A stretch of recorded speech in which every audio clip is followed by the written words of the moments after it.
Welcome student.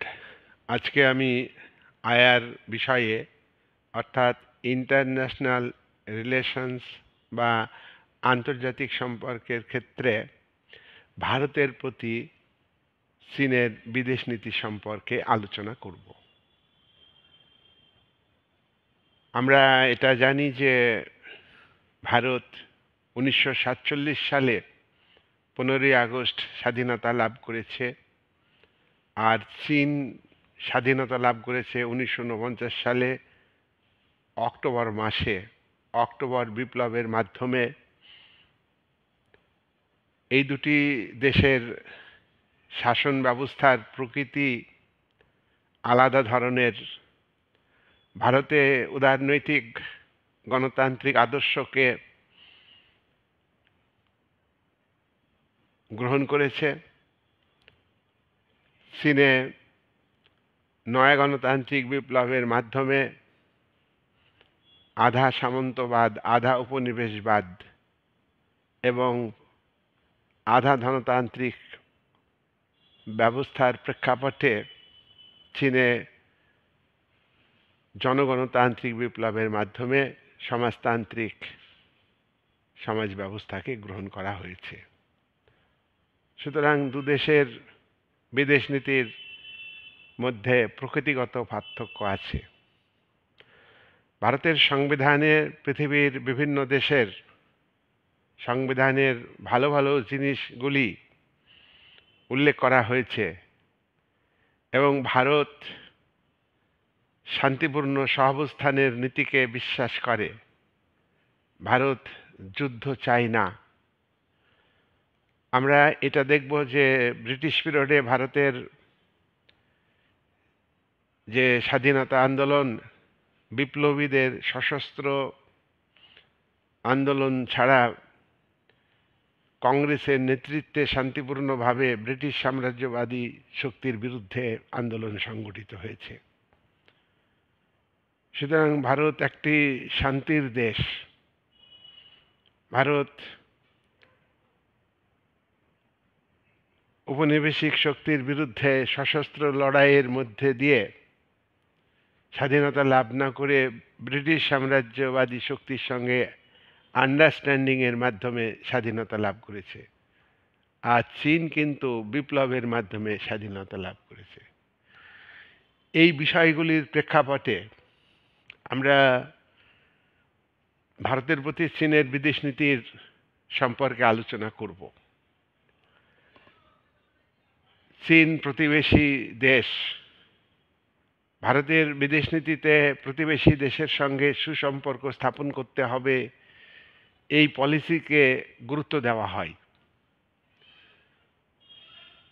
চীন এবং ভারতের মধ্যে প্রথমে ভালো সম্পর্ক ছিল। চীন সমাজতান্ত্রিক শিবিরে যোগদান করে। সোভিয়েত ইউনিয়নের নেতৃত্বে যে সমাজতান্ত্রিক শিবির গড়ে উঠেছিল, একাধিক সমাজতান্ত্রিক দেশ জোটবদ্ধ হয়েছিল মার্কিন সাম্রাজ্যবাদী, মার্কিন ধনতান্ত্রিক ব্যবস্থার বিরুদ্ধে এবং সমাজতন্ত্রকে রক্ষা করবার জন্য। চীন সমাজতান্ত্রিক রাষ্ট্র হিসাবে স্বীকৃতি লাভ করে চীন কিন্তু সোভিয়েত ইউনিয়নের শিবিরে যোগদান করে। আর ভারত স্বাধীনতা লাভের পর ভারতের অর্থনৈতিক অবস্থার উন্নতির জন্য ভারতকে উভয় শিবিরের কাছ থেকে সাহায্য নিতে হবে। উভয় শিবিরের কাছ থেকে, মানে একদিকে পুঁজিবাদী শিবির মার্কিন যুক্তরাষ্ট্রের নেতৃত্বে গড়ে উঠেছে, পুঁজিবাদী দেশগুলোর সাহায্য ভারতকে নিতে হবে। আবার অন্যদিকে সোভিয়েত ইউনিয়নের নেতৃত্বে গঠিত সমাজতান্ত্রিক শিবিরের কাছ থেকেও সাহায্য নিতে হবে। সেই জন্য ভারত কোনো গোষ্ঠী বা কোনো জোটে না গিয়ে একটা নিরপেক্ষভাবে অবস্থান করে, সমান দূরত্ব বজায় রেখে। এছাড়া ভারতবর্ষের বিদেশ নীতিতে নয়া উপনিবেশবাদকে বিরোধিতা করা হয়, উপনিবেশবাদকে বিরোধিতা করা হয়। পৃথিবীর বহু দেশ বহু ভূখণ্ড পরাধীন ছিল। ভারত স্বাধীনতা লাভের পর 1945 থেকে 1960 এই সময়ের মধ্যে পৃথিবীতে প্রায় 40টারও বেশি দেশ স্বাধীনতা লাভ করেছে। ভারতবর্ষ স্বাধীন হওয়ার পর এই স্বাধীনতা আন্দোলনগুলিকে সমর্থন করেছে, জাতীয় মুক্তি সংগ্রামকে সমর্থন করেছে ভারত। আর ভারত যেসব উপনিবেশিক শক্তি সদ্য স্বাধীনতাপ্রাপ্ত দেশগুলির উপরে অর্থনৈতিক আধিপত্য বিস্তার করতে উদ্যোগী হয়, অর্থাৎ নয়া সাম্রাজ্যবাদ কায়েম করতে উদ্যোগী হয়, সাম্রাজ্যবাদকে অস্বীকার করা হয়, সাম্রাজ্যবাদ নিপাত যাক, এটা সম্মিলিত জাতিপুঞ্জের সনদে উল্লেখ করা হয়েছে। সুতরাং সাম্রাজ্যবাদী দেশগুলি সরাসরি সাম্রাজ্য বিস্তার করতে পারবে না, কিন্তু বিভিন্ন অজুহাতে সাম্রাজ্য বজায় রাখবে, সাম্রাজ্য বিস্তার করবে। সেটা হলো নয়া সাম্রাজ্যবাদ। এই নয়া সাম্রাজ্যবাদের বিরুদ্ধে আর তৃতীয় বিশ্বের দরিদ্র দেশগুলিকে উন্নত দেশগুলো শোষণ করবে, দ্বিপাক্ষিক চুক্তির মাধ্যমে, বহুপাক্ষিক চুক্তির মাধ্যমে, ত্রিপাক্ষিক চুক্তির মাধ্যমে বিভিন্ন দিক থেকে সহযোগিতার নামে সুকৌশলে অর্থনৈতিক আধিপত্য বিস্তার করবে, অর্থনৈতিক শোষণ অব্যাহত রাখবে সদ্য স্বাধীনতাপ্রাপ্ত দেশগুলির উপরে। এইটার বিরুদ্ধে ভারত কিন্তু রুখে দাঁড়ায়, কিন্তু চীনের বিদেশ নীতিতে এই বিষয়গুলি স্থান পায়নি। চীন জোট নিরপেক্ষ দেশের যে আন্দোলন, সেই আন্দোলনকে সমর্থন করেনি। তাহলে চীনের বিদেশ নীতিতে আমরা এটা লক্ষ্য করছি যে চীন সোভিয়েত ইউনিয়নের সঙ্গে প্রথমে সুসম্পর্ক বজায় রেখেছে, যেহেতু সোভিয়েত ইউনিয়ন সমাজতান্ত্রিক শিবিরের নেতৃত্ব দিচ্ছে, চীন তারই অন্তর্ভুক্ত চীন। তবুও ভারত এবং চীনের মধ্যে 1954 সালে চীনের প্রধানমন্ত্রী ঝোয়েনলাই, ভারতের প্রধানমন্ত্রী জওহরলাল নেহরু, এই দুই প্রধানমন্ত্রীর মধ্যে, এই দুই রাষ্ট্রনায়কের মধ্যে 1954 সালে একটা চুক্তি সম্পাদিত হয় ভারত এবং চীনের মধ্যে সুসম্পর্ক স্থাপন করবার জন্য। এই সুসম্পর্ক স্থাপনের ক্ষেত্রে পঞ্চশীল নীতি, অর্থাৎ 5টা চুক্তি, একটা চুক্তির মধ্যে 5টা বিষয়কে স্থান দেওয়া হয়, সেই কারণে এটা পঞ্চশীল নীতি। চীন ভারতের আভ্যন্তরীণ বিষয়ে হস্তক্ষেপ করবে না, ভারতও চীনের আভ্যন্তরীণ বিষয়ে হস্তক্ষেপ করবে না। চীন ভারতকে আক্রমণ করবে না, ভারতও চীনকে আক্রমণ করবে না। চীনের সার্বভৌমত্বকে ভারত মর্যাদা দিবে, ভারতের সার্বভৌমত্বকে চীন মর্যাদা দিবে। সীমান্ত আছে, সীমান্ত নিয়ে যদি দুটি রাষ্ট্রের মধ্যে বিরোধ দেখা দেয়, কোনো সমস্যা দেখা দেয়, তাহলে দু দেশ এক জায়গায় বসে আলাপ আলোচনার মাধ্যমে শান্তিপূর্ণভাবে মিটিয়ে নিবে। আর কি বলা হলো, যে দু দেশ শান্তিপূর্ণ নীতি গ্রহণ করবে, কোনো যুদ্ধ নয়। তাহলে এই 5টা নীতির মধ্য দিয়ে একটা চুক্তি হলো পঞ্চশীল নীতি। 1959 সালে দেখা গেল তিব্বতের দালাই মালাই তিনি ভারতে চলে আসেন। চীন তিব্বতকে দখল নিতে উদ্যোগ গ্রহণ করে। চীনের আগ্রাসী মনোভাব বুঝতে পেরে তিব্বতের ধর্মযাজক তিনি ভারতবর্ষে এসে জওহরলাল নেহরুর সঙ্গে আলোচনা করেন। জওহরলাল নেহরুর সঙ্গে আলোচনা করে ভারতের সাহায্য চান, ভারতের সঙ্গে সুসম্পর্ক স্থাপন করতে চান দালাই মালাই, কিন্তু সেখানে কিন্তু ভারত সাহায্য করতে পারেনি। তার কারণ ভারতের আভ্যন্তরীণ সংকট ছিল, ভারতের অর্থনৈতিক সংকট ছিল। তখন চীনের সঙ্গে সরাসরি বিরোধে যায়নি ভারত, এটাও একটা বিষয়। এইবার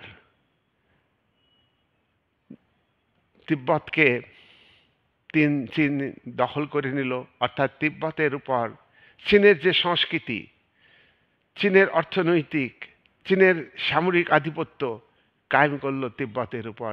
সেখানে আজও চীনের আধিপত্য রয়েছে তিব্বতের উপর। 1962 সালে চীন এবং ভারতের সম্পর্ক খারাপ হয়ে গেল। চীনের প্রধানমন্ত্রী জুয়েলাই যে চুক্তি করেছিলেন, পঞ্চশীল নীতি, অনাক্রমণ চুক্তি, আরও অনেক বিষয়, সীমান্ত নিয়ে বিরোধের মীমাংসা আলাপ আলোচনা করে করা হবে, কিন্তু চীন এক্ষেত্রে তার এই পঞ্চশীল নীতিকে অমান্য করে। চীনের প্রেসিডেন্ট মাও সেতুং, তিনি অ্যাগ্রেসিভ নীতি গ্রহণ করেন। কমিউনিস্ট নীতি অনুযায়ী কোনো কমিউনিস্ট পার্টির লিডার, পলিট ব্যুরোর এবার প্রধান, তিনি রাষ্ট্রনায়ক, তিনি কখনো সাম্রাজ্যবাদী নীতি গ্রহণ করবেন না, এটা মার্ক্সবাদী কথা বলা আছে। কিন্তু আমরা দেখলাম চীন ভারতকে আক্রমণ করে। চীন ভারতকে আক্রমণ করে, ভারত চীনকে আক্রমণ করেনি। কাশ্মীরের একটি জেলা লাদাখ, তার একটি অংশ মানে চীন ভারতের অংশ দখল করে আছে। কাশ্মীর প্রশ্নে চীন ভারতের প্রতি বিরূপ মনোভাব পোষণ করে। কাশ্মীর প্রশ্নে চীন পাকিস্তানকে সমর্থন করে। 1947 সালে কাশ্মীরের রাজা হরি সিং, তিনি স্বাধীন থেকে যান, ভারতের সঙ্গে যুক্ত হননি এবং আবার পাকিস্তানের সঙ্গে যুক্ত হননি। Indian independence act British parliament পাশ করে। ইন্ডিয়ান ইন্ডিপেন্ডেন্স অ্যাক্ট অনুযায়ী ভারত স্বাধীন হয়, পাকিস্তান স্বাধীন হয়। এই অ্যাক্টে বলা আছে যে দেশীয় রাজ্য, 552টা দেশীয় রাজ্য, তারা ইচ্ছা করলে ভারতের সঙ্গে যোগ দিবে, তাদের ইচ্ছার উপর নির্ভর করছে। ভারতের সঙ্গে যোগ দিবে, না পাকিস্তানের সঙ্গে যোগ দিবে, না স্বাধীন থাকবে। স্বাধীনও থাকতে পারবে, পাকিস্তানের সঙ্গে যোগ দিতে পারবে, অথবা ভারতের সঙ্গে যোগ দিতে পারবে, অথবা স্বাধীন থাকতে পারবে। রাজা হরি সিং স্বাধীন থাকলেন। কাশ্মীরের জনগণ 80% মুসলিম সম্প্রদায়ের মানুষ। পাকিস্তান দাবি করলো কাশ্মীর আমাদের। হরি সিংকে আক্রমণ করলো, স্বাধীন একটা দেশ, স্বাধীন রাষ্ট্র। হরি সিং ভারতের সঙ্গে যুক্ত হয়েছিল না। হরি সিং আক্রমণ প্রতিরোধ করতে না পেরে পাকিস্তান সেনা এবং পাকিস্তানের হানাদার বাহিনীর আক্রমণকে তিনি প্রতিরোধ করতে না পেরে দিল্লিতে পালিয়ে এসেন। দিল্লির নেতাদের সঙ্গে আলোচনা করে তিনি সিদ্ধান্ত নেন যে কাশ্মীর ভারতের অবিচ্ছেদ্য অংশ। হরি সিং রাজি হলেন এবং তাতে সই হলো, চুক্তি হলো যে কাশ্মীর ভারতের অবিচ্ছেদ্য অংশ। অলরেডি কাশ্মীরের একটা বিরাট অংশ পাকিস্তানের সেনা এবং হানাদার বাহিনী দখল করে নিয়েছে। ভারতের সেনা গিয়ে প্রতিরোধ করে পাকিস্তানের বাহিনীকে, কিন্তু অলরেডি অনেকটা জায়গা পাকিস্তান দখল করে নিয়েছে। ভারতের সেনা যেটুকু কাশ্মীরের পাকিস্তান দখল করে নিয়েছে সেটা দখল নেয়নি। ভারতের জওহরলাল নেহেরু প্রধানমন্ত্রী, প্রতিরক্ষা মন্ত্রী সর্দার বল্লভভাই প্যাটেলকে আজাদ কাশ্মীর দখল করা থেকে বিরত করেন। এইটাকে বলা হয় আজাদ কাশ্মীর বা স্বাধীন কাশ্মীর। এই স্বাধীন কাশ্মীরের ক্ষেত্রে চীনের পলিটিক্স হচ্ছে, 1962 সালে চীন যখন ভারতকে আক্রমণ করে, ভারত যুদ্ধে হেরে যায়। ভারতের পরাজয়ের সঙ্গে সঙ্গে কাশ্মীরের লাদাখ জেলার একটা অংশ, সেই অংশটা চীন দখল করে নেয়। সেই অংশটা হচ্ছে আকসাই অঞ্চল। আকসাই অঞ্চল দখল করে নিয়েছে 1962 সালেই। 1963 সালে যেটা আজাদ কাশ্মীর ছিল, পাকিস্তানের হানাদার বাহিনী, পাকিস্তানের বাহিনী দখল নিয়েছিল, সেই যে ভূখণ্ড, আজাদ কাশ্মীরের ভূখণ্ড, তার একটা অংশ আকসাইয়ের পাশে। এবং আমাদের কাশ্মীর অবিচ্ছেদ্য অংশ ভারতের। তা সত্ত্বেও পাকিস্তান দাবি করে যে কাশ্মীর আমাদের, কাশ্মীরের গণভোট দাবি করে আন্তর্জাতিক ক্ষেত্রে। আমি এর ব্যাপারে ভিডিও দিয়েছি তোমাদের, এখানে বিস্তারিত আলোচনায় যাব না, কিন্তু এইটুকু বলবো যে পাকিস্তান কে সাপোর্ট করে চীন তোমার কাশ্মীর সমস্যার ক্ষেত্রে। কাশ্মীরের যে দাবি, এই যে কাশ্মীর প্রসঙ্গে পাকিস্তানের যে দাবি, সেটা চীন পাকিস্তানকে সমর্থন করে।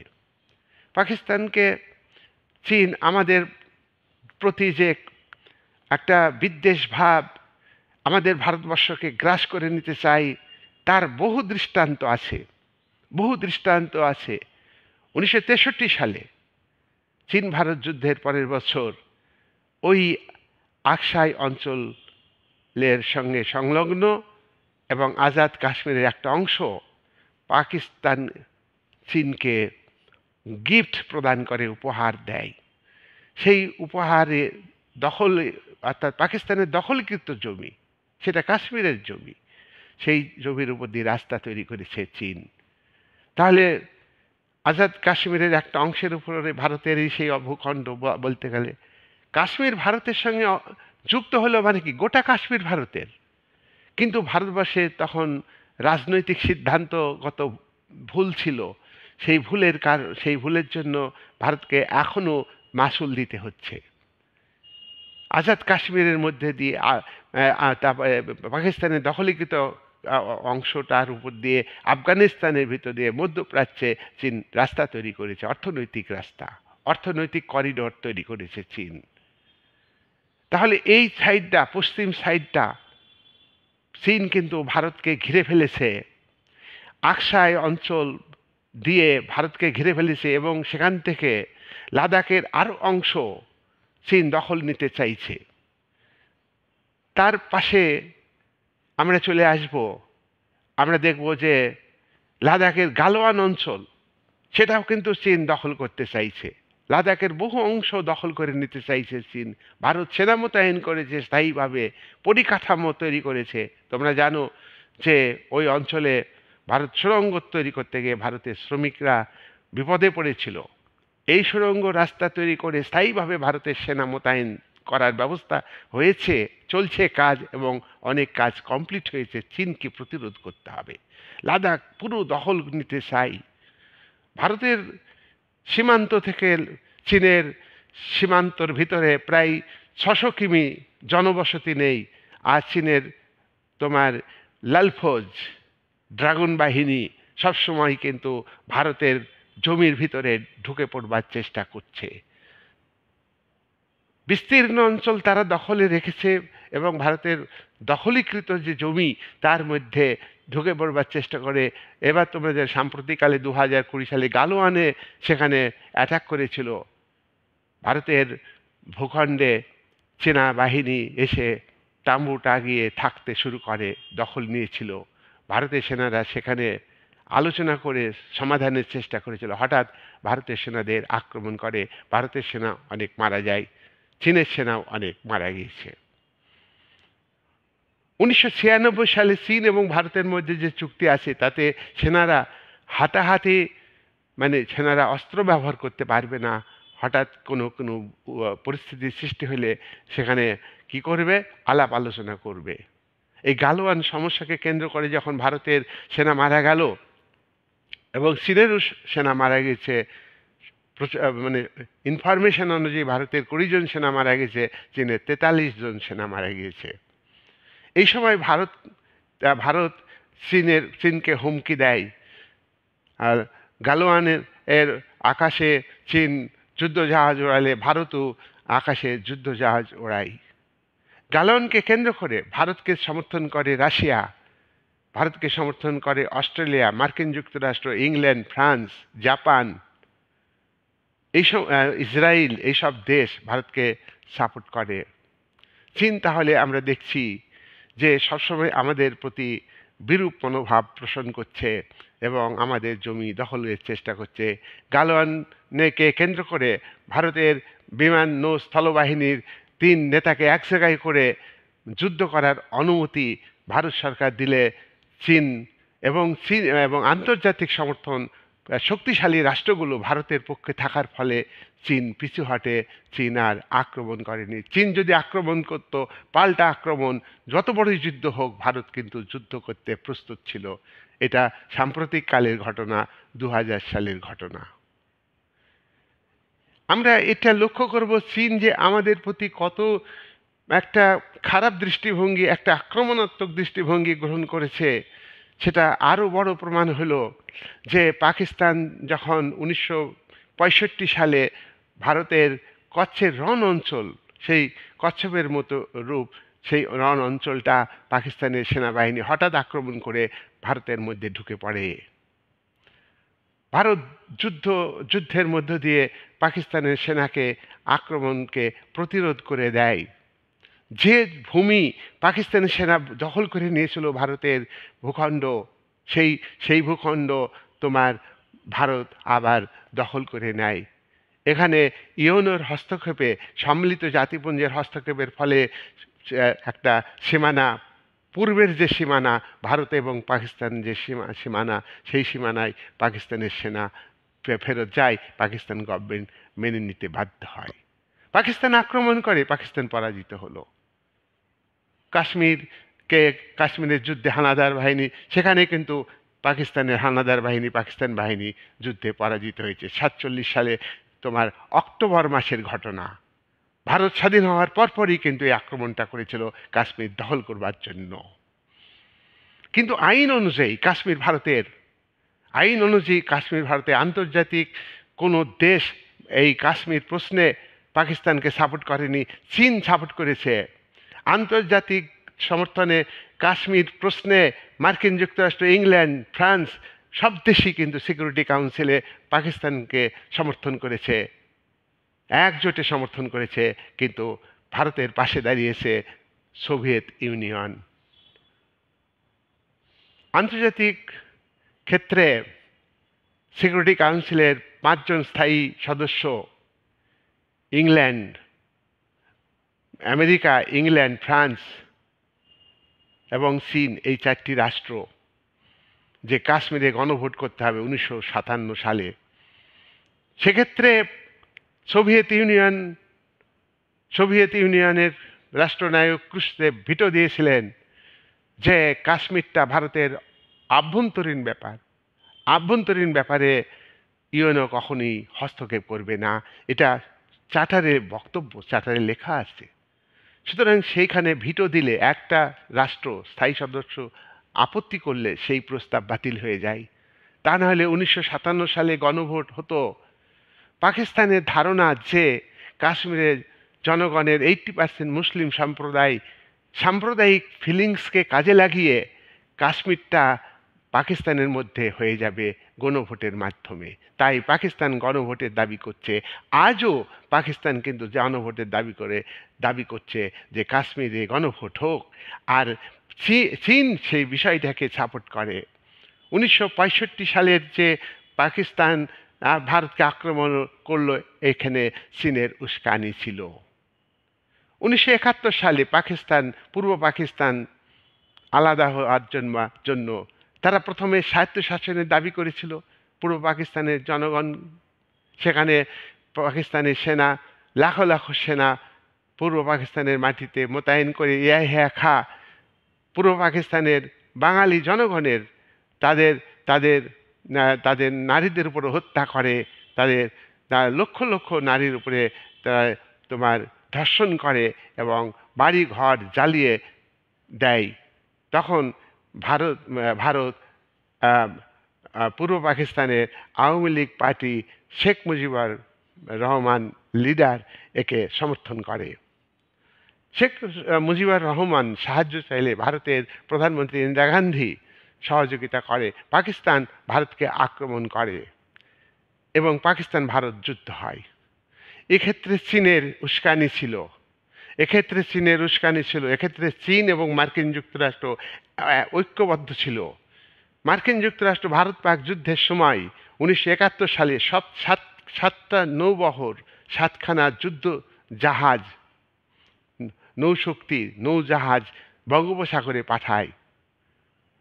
সেখানে সোভিয়েত রাশিয়া ভারতকে 40খানা যুদ্ধজাহাজ পাঠায়। 40খানা যুদ্ধজাহাজ থেকে মার্কিন যুক্তরাষ্ট্র এবং সোভিয়েত রাশিয়ার মধ্যে তখন ঠান্ডা যুদ্ধ চলছে। 40খানা যুদ্ধজাহাজ থেকে মার্কিন যুক্তরাষ্ট্রের 7খানা যুদ্ধজাহাজ ফিরে যায়। শেষ পর্যন্ত পাকিস্তানের প্রায় 1 লাখ সেনা আত্মসমর্পণ করে তোমার ঢাকা শহরে। ভারতের সেনা ঘিরে ফেলেছিল চারিদিক থেকে। 93,000 সেনাকে আটক করে। এখানেও কিন্তু চীনের ভূমিকা আছে।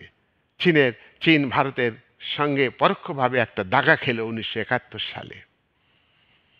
চীন কিন্তু এখানে পাকিস্তানকে পুরোপুরিভাবে প্রকাশ্যে সাপোর্ট দিতে আসেনি।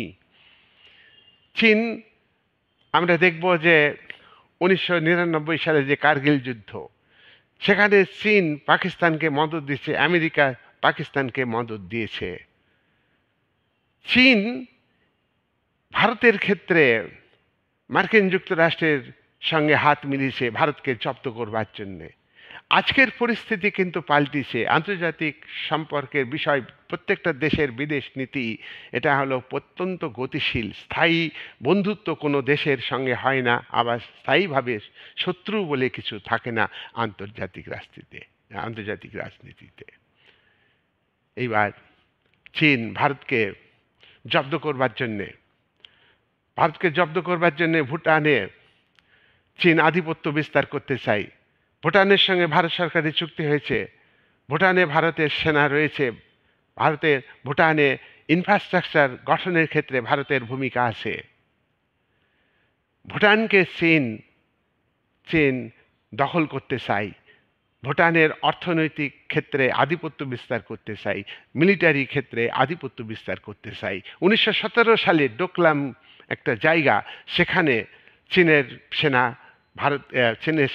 অ্যাটাক করে ভারতের সেনাদের।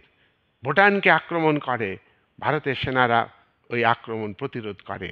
যোগ্য জবাব দিয়েছে ভারতের সেনা। চীন এখানে কোণঠাসা হয়ে গেছে, পিছু হটতে বাধ্য হয়েছে। ডোকলামের ওপারে চীন সীমান্তে তারা স্থায়ীভাবে মিলিটারি ক্যাম্প করেছে, স্থায়ীভাবে টাওয়ার তৈরি করেছে, স্থায়ীভাবে সেনা নিবাস তৈরি করেছে। সেই সমস্ত বিষয়কে প্রতিরোধ করবার জন্যে ভারতীয় ডোকলামে স্থায়ীভাবে পরিকাঠামো তৈরি করেছে। স্থায়ীভাবে আগে তাঁবু টাঙিয়ে সেনা থাকতো, এখন স্থায়ীভাবে সেখানে সেনা যুদ্ধজাহাজ সেখানে রেডি, সেনা মোতায়েন আছে ডোকলামে।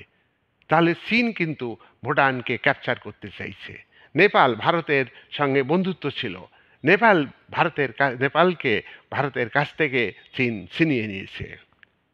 নেপাল, চীন এবং ভারতের যে সীমান্ত, এই 3টি দেশের সীমান্ত আছে।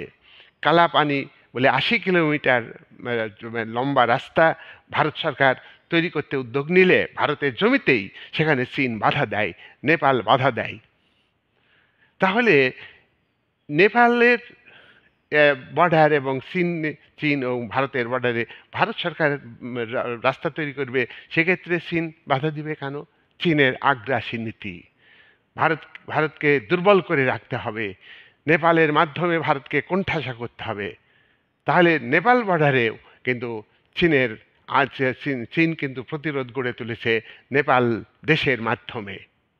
নেপালের সামরিক ঘাঁটি আছে, নেপালের আর্থিক বিষয়ে চীনের আধিপত্য আছে, একচেটে আধিপত্য, তিব্বতের উপর আধিপত্য আছে। ভারতের একদম বর্ডারগুলি কিন্তু চীনের আধিপত্য, অ্যাগ্রেসিভ পলিসি। এবার আমরা আসব চীনের আভ্যন্তরীণ, অর্থাৎ ব্রহ্মপুত্র যে নদী ভারতের ভিতর দিয়ে আসছে, সেখানে 7 সিস্টার, 7টা রাজ্য, মেঘালয়, ত্রিপুরা, মণিপুর, মিজোরাম, এই সমস্ত যে 7খানা রাজ্য, এটা ভারতের পূর্ব সীমান্তে অবস্থিত, বাংলাদেশের ওপারে বলা যায়। এবার ভারতকে কি বলবো, একটা জলে ডুবিয়ে মারার জন্যে এবং ভারতে খরা সৃষ্টি করবে ব্রহ্মপুত্রের উপর চীন বিদ্যুৎ উৎপাদনের জন্য, জলবিদ্যুৎ উৎপাদনের জন্য বিরাট বাঁধ তৈরি করছে ব্রহ্মপুত্র নদের উপর। বিশ্বের একদম সবথেকে বড় বাঁধ তৈরি করছে। এই বাঁধ তৈরি করার লক্ষ্য হচ্ছে ভারতকে জব্দ করা, জল দিয়ে ডুবিয়ে দেওয়ার সময়ে ভারতে খরার সৃষ্টি করা, ভারতকে টাইট করবার জন্যে, ভারতকে মানে বিশেষভাবে ভারতকে আক্রমণের জন্য বাংলাদেশের মাটিকে ব্যবহার করবার জন্যে একাধিকবার চীন চেষ্টা করেছে। বাংলাদেশে যতদিন আওয়ামী লীগ পার্টি ছিল সেখানে সরকার ভারতের সঙ্গে বন্ধুত্ব করতে চাই এবং বন্ধুত্ব করেও সুসম্পর্ক ছিল, এবং সেই সরকারের আমলে দেখা গেছে যে বাংলাদেশ, পাকিস্তান এবং চীন বাংলাদেশের মাটিকে সন্ত্রাসবাদীদের ঘাঁটি তৈরি করবার জন্য ব্যবহার করেছে। সেক্ষেত্রে কিন্তু শেখ হাসিনা সরকার ভারতের সঙ্গে আলোচনা করে সন্ত্রাসবাদকে দমনের পদক্ষেপ নিয়েছে এবং অনেক সফল হয়েছে। কিন্তু বাংলাদেশের মৌলবাদী শক্তি বাংলাদেশের জনমতকে ভারত বিরোধীতে পরিণত করে সেই সঙ্গে সঙ্গে চীন বাংলাদেশের মৌলবাদকে সমর্থন করে সেখানে একটা রাজনীতি করবার চেষ্টা করছে। ভারত বিরোধী রাজনীতিকে, বাংলাদেশের ভারত বিরোধী মানসিকতাকে চীন কিন্তু প্রশ্রয় দিচ্ছে এবং সহযোগিতা করছে। পাকিস্তান এবং চীন যৌথভাবে বাংলাদেশকে সমর্থন করছে। বাংলাদেশের ভূখণ্ডের উপর চীনের আধিপত্য বিস্তার করতে চায়। তাহলে বিরাট ভূখণ্ডে চীন সবসময় ভারতকে একটা ব্যস্ত রাখবে বা ভারতকে জব্দ করবার জন্যে চেষ্টা করবে। চীন আমাদের চিরশত্রু, এ কথা বলা যায়। পাকিস্তান যেমন আমাদের চিরশত্রু, তেমনিভাবে ভারতের চিরশত্রু চীন আমাদেরকে সবসময় একটা অ্যাটাক করবার একটা পরিস্থিতি তৈরি করে। 7 সিস্টার, 7টা রাজ্য বাংলাদেশের ওপারে আমাদের ভারতের পূর্ব সীমান্তে জলপাইগুড়ি এবং দার্জিলিং যে করিডোর তৈরি হয়েছে, চিকেন নেক বলা হয়, এই চিকেন নেকটাকে বাংলাদেশের মাধ্যমে চীন দখল করাতে চাইছে বর্তমানে। এতে কি হবে? এতে হবে কি, বাংলাদেশের অর্থনৈতিক অবস্থা খুবই দুর্বল হয়ে গেছে। যেটুকু উন্নতি হয়েছিল সেখানে কিন্তু বড় জনজীবন বিপর্যস্ত, দ্রব্যমূল্য বৃদ্ধি পেয়েছে, বহু আইন শৃঙ্খলার অবনতি হয়েছে। বর্তমানে বাংলাদেশের অবস্থা খুবই খারাপ। আইনের অনুশাসন সেখানে নেই। সেখানে একটা সাম্প্রদায়িক একটা মনোভাবকে কাজে লাগানোর চেষ্টা করা হচ্ছে এবং বাংলাদেশের সংখ্যালঘুদের উপর অত্যাচার করা হচ্ছে। সংখ্যালঘুদের উপর অত্যাচার করে ভারত যাতে বাংলাদেশকে অ্যাটাক করে সেই পরিস্থিতি সৃষ্টি করবার চেষ্টা করেছে বাংলাদেশের বর্তমানে যে অস্থায়ী সরকার, অন্তর্বর্তীকালীন সরকার, এটা চেষ্টা করছে। কিন্তু ভারত এক্ষেত্রে চীনের মনোভাব ভারত কিন্তু বোঝে। ভারত একটা ধীরে চলার পদক্ষেপ গ্রহণ করেছে। তার কারণ ভারত যদি বাংলাদেশ যেভাবে ভারতকে উত্তেজিত করছে, ভারতকে সীমান্ত দিয়ে তার কাটার বেড়া দিতে গেলে, ভারত বেড়া দিতে গেলে বাংলাদেশের জনগণকে ঐক্যবদ্ধ করে এবং বাংলাদেশের বর্ডার ফোর্সকে কাজে লাগিয়ে, বিজিপিকে কাজে লাগিয়ে, বর্ডার গার্ড ফোর্সকে কাজে লাগিয়ে ভারতের সেনাদের, ভারতের বিএসএফকে উত্তেজিত করবার চেষ্টা করছে। সীমান্তের ভিতরে ঘিরবে কি ঘিরবে না সেটা তার নিজের ব্যাপার।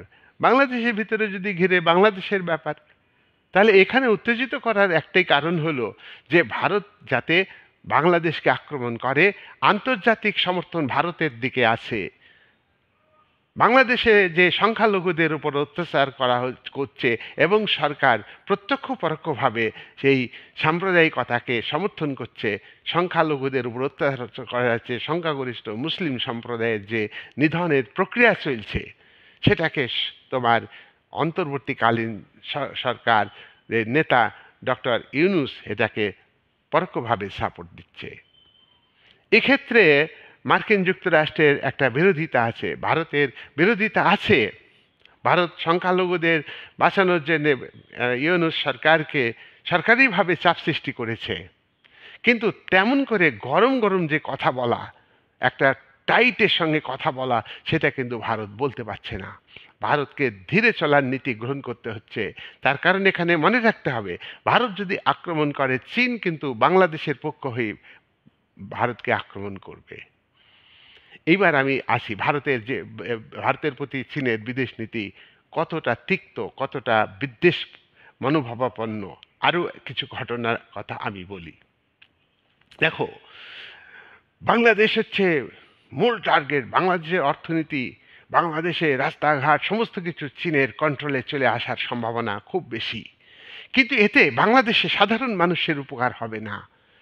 একটা কথা, সরকার ক্ষমতায় টিকে থাকার জন্যে আভ্যন্তরীণ ক্ষেত্রে তার শাসক শ্রেণীর বিরুদ্ধে জনমত গড়ে উঠলে তখন প্রতিবেশী দেশের সঙ্গে যুদ্ধ খেলা করে, প্রতিবেশী দেশের দোষ ধরে, মানুষকে উত্তেজিত করে, সরকারের যে ভুল ত্রুটি, সরকারের যে ব্যর্থতা, সেটাকে ঢাকার জন্য এই চেষ্টাটা করে। সেটা প্রত্যেক দেশের গভর্নমেন্ট করে, ভারতবর্ষের সরকারও করে, বাংলাদেশের সরকারও করে। বাংলাদেশের সরকার এখন বেশি করে করছে। বাংলাদেশের একটা গভর্নমেন্ট ছিল, সেই গভর্নমেন্টের পতন হয়েছে, গভর্নমেন্টের প্রধান দেশ থেকে বিতাড়িত পালিয়ে গিয়েছে। সুতরাং এই পরিস্থিতিতে মৌলবাদী শক্তিকে ক্ষমতায় আসতে হয়েছে। আর মৌলবাদকে জনসমর্থন আদায়ের জন্যে ভারত বিরোধী একটা প্রচার চলছে, এবং ভারত যখনই আক্রমণ করবে, ভারতে আন্তর্জাতিক সমর্থন কিন্তু কমে যাবে। যুদ্ধ বললেই যুদ্ধ করা যায় না। চীনের বিশ্ব জনমত কিন্তু চীনের বিপক্ষে, বিশ্বের প্রায় দেশই কিন্তু চীনের বিপক্ষে। তার কারণ চীনের অ্যাগ্রেসিভ নীতি নেওয়ার ফলে আজকে যদি চীন ভারতের প্রতি যে বিদেশ নীতি গ্রহণ করছে, চীনের প্রতি যদি ভারত বিদেশ নীতি, ওই রকম বিদেশ নীতি গ্রহণ করত, তাহলে কিন্তু ভারতের পক্ষে বিশ্বের দেশগুলি সমর্থন করতো না, বিরোধিতা করত, চীনকে সাপোর্ট করত। সেই জন্য বাংলাদেশের ক্ষেত্রে যদি ভারত বাংলাদেশকে অ্যাটাক করে, বাংলাদেশকে পরাজিত করার মতো শক্তি ভারতের আছে। কিন্তু এটা বড় কথা না। এই বড় কথা হলো যে বাংলাদেশের মধ্যে বাংলাদেশের জনগণকে একটা উত্তেজিত করছে। ডক্টর ইউনূস তিনি সেনাদের প্রশিক্ষণ দেওয়ার সময় বলছে জনগণকে যুদ্ধে ঝাঁপিয়ে পড়ার কথা বলছে। এত উত্তেজনাপূর্ণ কথা, এটা একটা কি বলবো, এটা আন্তর্জাতিক শান্তি এবং নিরাপত্তা বিঘ্নিত হবে এমন বক্তব্য, এমন স্পিচ কিন্তু দিচ্ছে। এবং বিশ্বের সমস্ত প্রায় সংস্থা আজকে বাংলাদেশের অন্তর্বর্তীকালীন সরকারের সমালোচনা করছে এবং বাংলাদেশের জনগণকে সমর্থন করছে। বাংলাদেশের মানুষের যে সমস্যা, যে মৌলিক সমস্যা, বেকার সমস্যা, অর্থনৈতিক সমস্যা, সামাজিক ক্ষেত্রে যে সমস্যা, সেই সমস্যার সমাধানগুলি কি হিন্দুরা উঠে গেলে বা হিন্দুদের নিধন করে ফেললে সমস্যার সমাধান হবে কি? বাংলাদেশের যে দরিদ্র মানুষ, তাদেরকে ভুল বোঝাচ্ছে, এটা কিন্তু বুঝতে হবে। আর বাংলাদেশের উপর বিদেশি আধিপত্য, ভারতের আধিপত্য ছিল, এটা বাংলাদেশের মানুষের মধ্যে একটা ধারণা। দুটি আন্তর্জাতিক ক্ষেত্রে দুটি দেশ যদি বন্ধুত্ব হয়, যে দেশ সবল, সেই সবল দেশটার আধিপত্য স্থাপন হবে দুর্বলের উপর। এটা ন্যাচারাল, এটা ইন্টারন্যাশনাল পলিটিক্সের এটা একটা ধ্রুব ব্যাপার, এটা একটা হবেই। কিন্তু কোর স্টেট, উন্নত দেশগুলো যদি উন্নয়নশীল দেশের সঙ্গে বন্ধুত্ব করে, তাহলে কোর স্টেটের আধিপত্য স্থাপিত হবে উন্নয়নশীল দেশের উপর। আবার উন্নয়নশীল দেশ, আবার কোর স্টেট, উন্নত দেশ এবং উন্নয়নশীল দেশ, এরা যে দুর্বল দেশের সঙ্গে যে বাণিজ্যিক চুক্তি করে, অর্থনৈতিক চুক্তি করে, তার ফলে কি হয়, দুর্বল দেশের উপরে উন্নয়নশীল দেশের আধিপত্য প্রতিষ্ঠিত হয়, আবার উন্নত দেশগুলোরও আধিপত্য প্রতিষ্ঠিত হয়। এটা কিছু ব্যাপার নেই। আজকে ভারত এবং বাংলাদেশের মধ্যে যে অর্থনৈতিক কোঅপারেশন, বাণিজ্যিক কোঅপারেশনের চুক্তি ছিল এবং যেগুলি কার্যকরী চলছিল, এতে কি হয়েছে, ভারতের লাভ হয়েছে। আপাত দৃষ্টিতে বাংলাদেশের লাভ হয়, কিন্তু ভারতের লাভ হয়েছে, লাভ হবে, এটা স্বাভাবিক, এটা মেনে নিতে হবে। এটা মেনে নিয়ে সেই দেশকে অর্থনৈতিক দিক থেকে ঘুরে দাঁড়াতে হবে। আজকের দুনিয়া হচ্ছে ডিপেন্ডেন্সির দুনিয়া। পরনির্ভরশীলতার দুনিয়া। এই জায়গায় দাঁড়িয়ে কোনো দেশকে, দরিদ্র দেশকে উন্নত করতে গেলে তাকে উন্নত দেশের সঙ্গে বন্ধুত্ব করতে হবে, এবং সেই বন্ধুত্ব যেন একেবারে আধিপত্য বিস্তার না করতে পারে সেটা কিন্তু চেষ্টা করতে হবে, দখল করতে না পারে চেষ্টা করতে হবে। বাংলাদেশের মানুষের আশঙ্কা যে বাংলাদেশের মধ্যে দিয়ে রেল লাইন তৈরি করে যোগাযোগ ব্যবস্থা উন্নতি করে ভারতের পূর্বে যে 7টা রাজ্য আছে তার সঙ্গে যোগাযোগ স্থাপন করবে, তাতে ভারত হয়তো মিলিটারি মোতায়েন করে ফেলবে। কিন্তু বাংলাদেশের জনগণকে বুঝতে হবে যে 1971 সালের যুদ্ধের পর 1 লাখ সেনা আটক করেছিল ভারত, এবং ভারতের সেনা তখন আটক করেছিল পাকিস্তানের সেনাকে ঢাকা শহরে। কিন্তু তখন কি ভারতের সেনা একদিনও ছিল? বাংলাদেশ স্বাধীন হওয়ার পরে সেনা সব চলে এসছে। এটা চীন বুঝাচ্ছে, কিন্তু চীনের যে পররাষ্ট্রনীতি তাতে লক্ষ্য করবে যে চীন যেখানে সেনা পাঠিয়েছে সেখানেই সেনা রেখেছে। আজকে দক্ষিণ আফ্রিকার দেশগুলিতে ফ্রান্সের উপনিবেশ ছিল, সেখানে দক্ষিণ আফ্রিকার প্রায় দেশে ফ্রান্সের সেনা ছিল। 2025 সালে এটা সেই সব দেশের রাষ্ট্রনায়করা বলছে যে ফ্রান্সের সেনা প্রত্যাহার করে নাও। তাহলে বাংলাদেশ যে রাষ্ট্র হয়েছে সেখান থেকে ভারতের সেনা কিন্তু সঙ্গে সঙ্গে প্রত্যাহার করে নিয়েছে, ফ্রান্সের মতো সেখানে সেনা রেখে দেয়নি। দক্ষিণ আফ্রিকার বহু দেশে ফ্রান্সের সেনা আছে, আজকে সেখান থেকে সেনা প্রত্যাহার করছে। লাদেনকে ধরার জন্য আফগানিস্তানে আমেরিকার সেনা এসেছিল, সেই সেনা টিকেছিল। 2020-তে তালিবান সরকার সেই সেনা প্রত্যাহারের ব্যবস্থা করেছে। এতদিন কেন সেনা ছিল? লাদেনকে তো অনেক আগেই হত্যা করা হয়েছে, আমেরিকার সোলজাররা হত্যা করেছে, পাকিস্তানে লুকিয়েছিল সেখান থেকে ধরে, তারপরে কেন সেনা থাকলো? ইরাকের উপর আমেরিকার সেনা আছে, কেন আছে? 2003 সালে যেসব এক্সকিউজ দেখেছিল আমেরিকা এবং ব্রিটেন, ইউএনওকে কাজে লাগিয়ে তারা যুদ্ধ ঘোষণা করেছিল। অন্য দেশ সেনা না দিলেও ব্রিটেন সেনা দিয়েছিল আর আমেরিকার সেনা দিয়েছিল।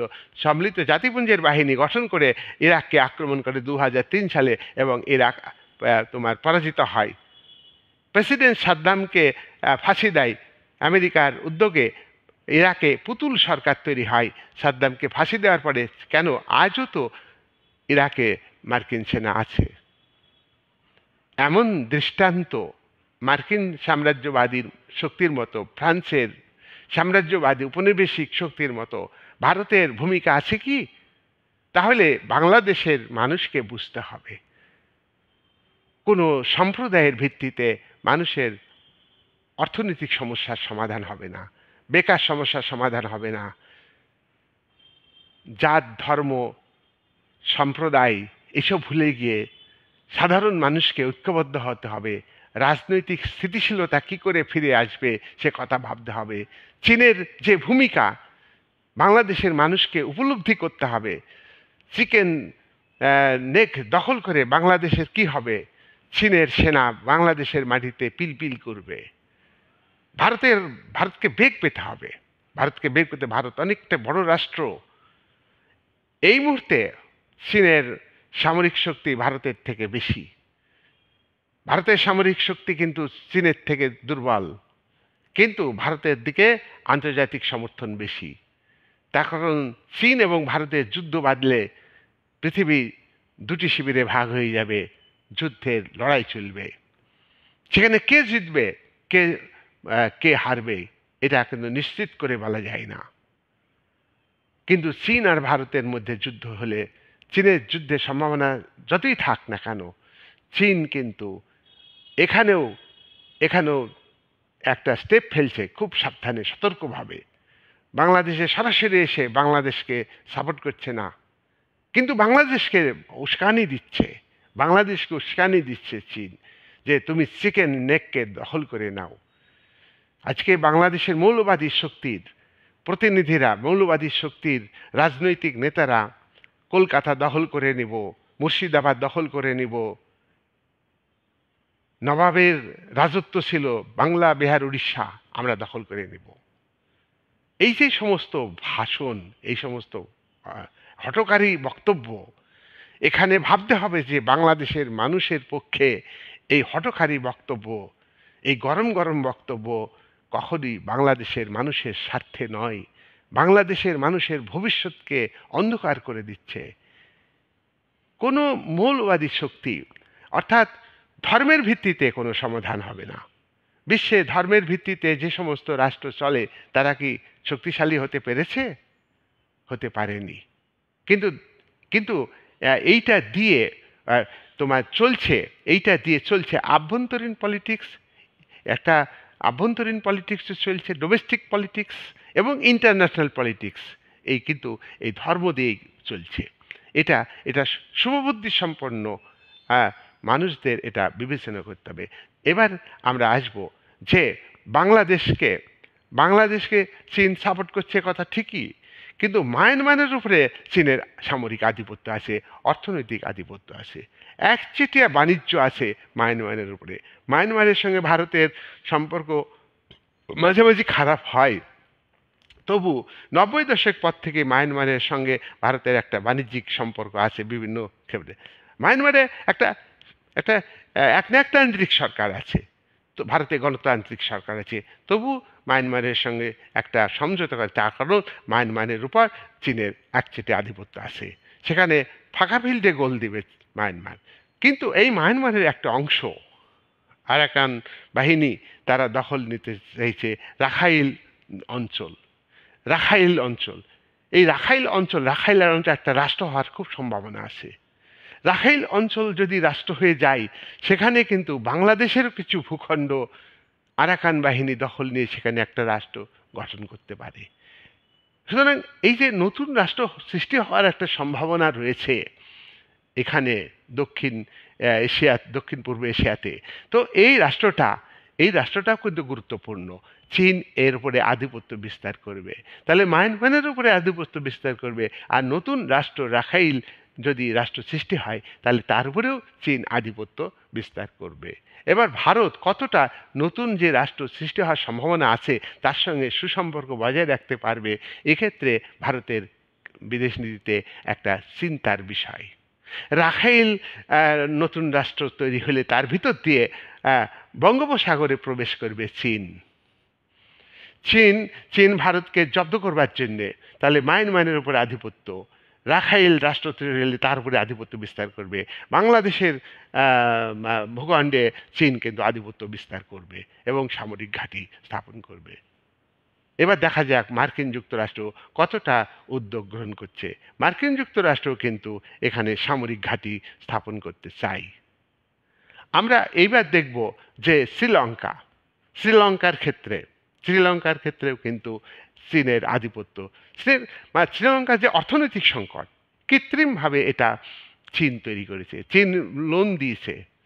চীন কিন্তু বন্ধুত্ব করে সেই দেশের সঙ্গে, যে দেশের সঙ্গে সে দেশ কিন্তু মাথা উঁচু করে দাঁড়াতে পারে না। চীনের ভূমিকা, পাকিস্তান আজকে ভিখারির দেশে পরিণত হয়েছে চীনের সঙ্গে বন্ধুত্ব করে। পাকিস্তানকে আর চীন লোন দিচ্ছে না, তুমি আর টাকা শোধ করতে পারবে না।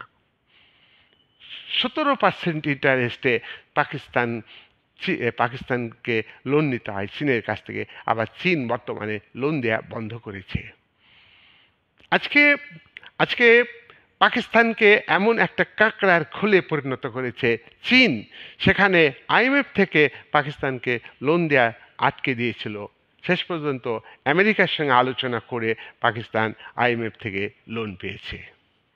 একটা ভিখারিতে পরিণত হয়েছে শ্রীলঙ্কা, একটা দেশকে ভিখারিতে পরিণত করেছে চীন।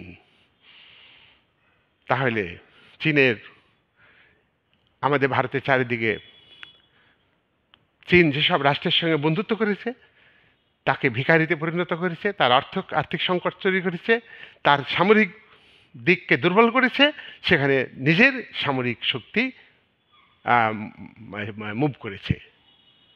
আম্বার দ্বীপে শ্রীলঙ্কাতে সেখানে সামরিক যুদ্ধজাহাজ চীনের আছে। তাহলে শ্রীলঙ্কাও আজকে চীনের পায়ের তলাতে। তাহলে এবার ভাবো ভারতকে কিভাবে ঘিরেছে, আর বাণিজ্যিক ক্ষেত্রে ভারতকে কোণঠাসা করবার জন্যে আসিয়ান যে সমস্ত দেশগুলি আছে চীনের আধিপত্য বেশি। ভারত পূর্বে তাকাও নীতি গ্রহণ করে 1991 সাল থেকে, তাও ভারত অনেকটাই পূর্ব ইউরোপের দেশগুলির সঙ্গে বন্ধুত্ব করতে পেরেছে, অনেকটাই মোকাবিলা করতে পেরেছে। আর চীন কিন্তু সবসময় সন্ত্রাসমূলক কাজ করে। আর বাংলাদেশের মাটিকে, বাংলাদেশের জনগণকে এটা উপলব্ধি করতে হবে যে চীন বাংলাদেশ যখন স্বাধীনতা যুদ্ধ করে, বাংলাদেশের যে 30 লাখ মানুষ মারা গিয়েছে, শত শত হাজারে লক্ষ লক্ষ নারী ধর্ষিত হয়েছে, যে এ কথা, এই বিষয়ে, এই ঘটনার সঙ্গে চীন যুক্ত ছিল। চীন যুক্ত ছিল, প্রত্যেকটা বিষয়ে একটা খতরনাক ভূমিকা পালন করেছে চীন। আজকে আজকে চীনের সহযোগিতা যে ভালো না, সেটা বাংলাদেশের যারা শিক্ষিত সমাজ, যারা বিশেষজ্ঞ, যারা যারা আন্তর্জাতিক সম্পর্ক নিয়ে গবেষণা করেন, তাদের উপলব্ধিতে আছে, এটা আমার মনে হয়।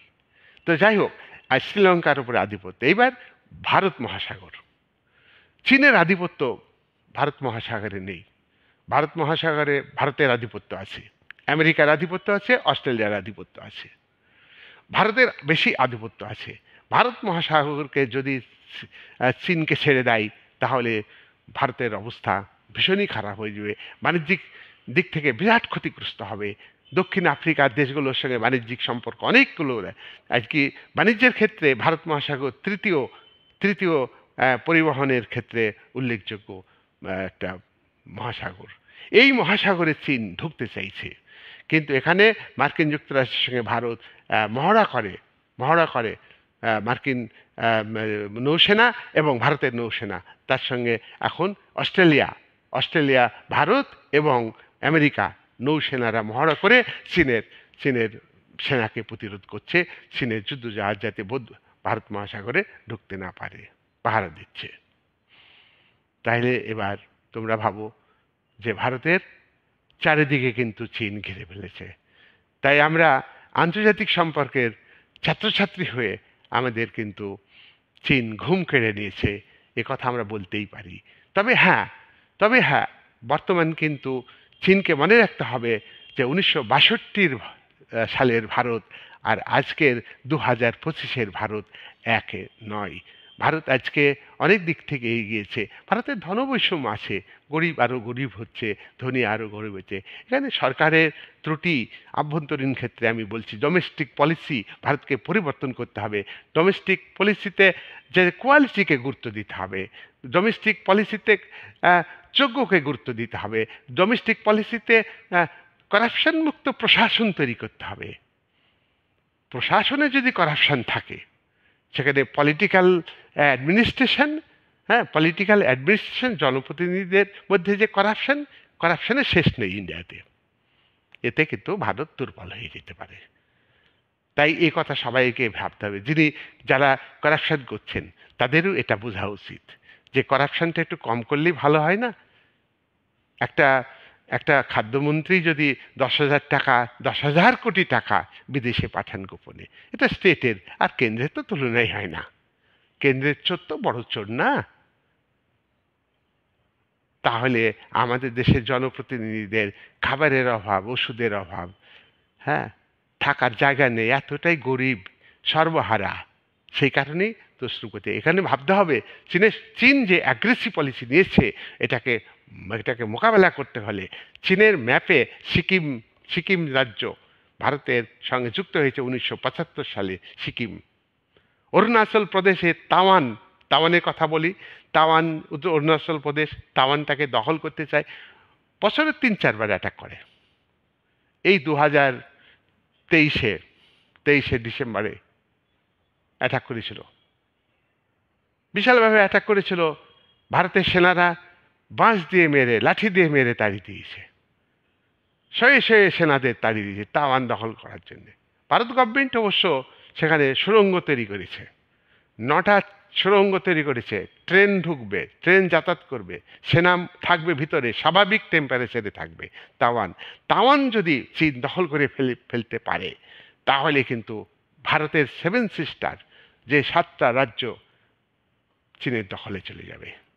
তাওয়ান দখল করলে ওখান থেকে এত হাইটের পাহাড়, 13,000 ফিট উঁচুতে, আমাদের এই সমতল ভূমি থেকে 13,000 ফুট উঁচুতে, এত উঁচুতে যদি চীন ওই শহর দখল করে নিতে পারে অরুণাচল প্রদেশের, তাহলে তিব্বতকে লক্ষ্য রাখবে, ওখান থেকে লক্ষ্য রাখবে একটা একটা কি বলবো, সেই উঁচু টাওয়ার করে ঠিক সেখান থেকে লক্ষ্য রাখার মতো হবে।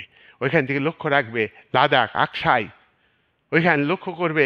হ্যাঁ, এখানে তোমার নেপাল বর্ডারে যে 80 কিলোমিটার যে রাস্তা আজকে ভারতের বর্ডারে রয়েছে দ্রুত, তাই তোমরা খেয়াল করে রাখবে যে চীনের এই অ্যাগ্রেসিভ নীতির জন্যে ভারত সরকারের একটা বিরাট মানে ঘুম কেড়ে নিয়েছে।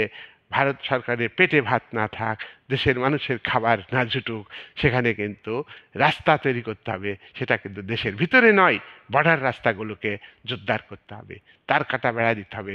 তার কাটাতে হবে না, তার কাটাতে হবে না, তার কাটা কেটে কেটে চলে আসে, গরু নিয়ে তার কাটার উপর দিয়ে গরু নিয়ে যায়। আর সব থেকে বড় কথা, কেন্দ্র এবং রাজ্য সব সরকারকে ঐক্যমত হতে হবে, প্রশাসনকে দুর্নীতি মুক্ত হতে হবে, প্রশাসকদের আগে রাজনৈতিক তারা তো দেশের কর্ণধার না, তারা চুরি করলে তো তার অধীনস্থ তারা আইএস আইপিএস অফিসার তারা টাকা খাওয়া শিখে যায়। সুতরাং এই সমস্ত অরাজনৈতিক প্রশাসনকে দুর্নীতি থেকে মুক্ত করতে হবে, আর জনপ্রতিনিধিদের মুক্ত করতে হবে। জনপ্রতিনিধিদের অনেক মাইনা পায় জনগণের পয়সায়, তাতেও তাদের সংসার চলে না, তখন তাদের অনেক টাকা চুরি করতে হয় বিদেশে ভ্রমণের জন্যে।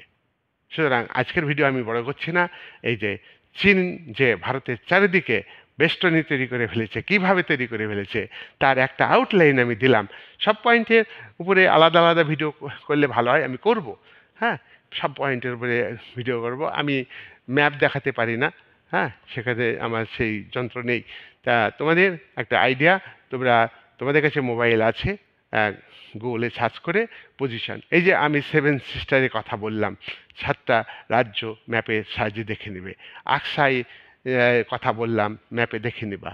এবার অর্থনৈতিক করিডর রাস্তা যেটা চীনের, আজাদ কাশ্মীর আর আমাদের কি বলবো, আমাদের আকসাইয়ের পাশ দিয়ে, আকসাই থেকে আজাদ কাশ্মীর, তারপরে যেটা ওদের আজাদ কাশ্মীর, আজাদ কাশ্মীর আবার দুটো আমি বলছি, যেটা চীনকে দিয়ে দিয়েছে দুটো, একটা পার্ট, আর একটা পার্ট ওদের আছে। তো যাই হোক, আজকের ভিডিও আমি আর বড় করছি না, পরে আমি আবার ভিডিও করব। আমি করতে রাজি, আমি থিওরির ভিডিও দিচ্ছি, তা অনেক দিন পর আয়ারের ভিডিওটা আজকে দিলাম। এই বলে তোমরা ভালো করে দেখবে, ভালো করে, আশা করি আমি বোঝাতে পেরেছি।